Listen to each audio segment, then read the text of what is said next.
વડોદરાની MS university ખાતે યુવા મતદાર જાગૃતતા અભિયાન યોજાયું હતું। પ્રથમ વખત મતદાન કરતા યુવા મતદારોમાં મતદાન જાગૃતિ લાવવા માટેના અભિયાન અંતર્ગત વડોદરાની ટીમ સ્વીપ દ્વારા અનેકવિધ કાર્યક્રમો યોજવામાં આવી રહ્યા છે। સ્વીપના કોઓર્ડિનેટર અને નાયબ જિલ્લા કલેક્ટર તથા ચૂંટણી અધિકારી વિવેક ટાંકે યુવા મતદારોને લોકશાહીની કરોડરજ્જુ સમાન ચૂંટણી પ્રક્રિયાની સમજ આપી હતી। વિદ્યાર્થીઓ દ્વારા ચૂંટણીને લગતી બાબતો અને મતદાન અંગે તેમના વિચારો ડિબેટ સ્વરૂપે રજૂ કર્યા હતા। ફેકલ્ટીના વિદ્યાર્થીઓને અને યુવા મતદારોને EVMનું લાઈવ નિદર્શન દર્શાવવામાં આવ્યું હતું।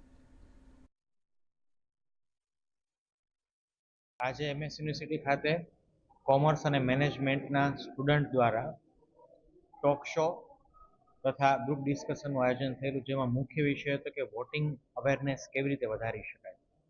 તો આ પ્રોગ્રામની અંદર તમામ વિદ્યાર્થીઓએ ખૂબ સારી રીતે ભાગ લીધો અને આ જ વિદ્યાર્થીઓની હેલ્પથી જે બૂથ ઉપર વોટિંગ પર્સન્ટેજ ઓછા છે તેમની મદદથી એમને સ્વયંસેવક તરીકે મૂકી અને વોટિંગ પર્સન્ટ વધારવા માટે ઇલેક્શન કમિશન ઓફ ઇન્ડિયા છે પ્રતિબદ્ધ છે।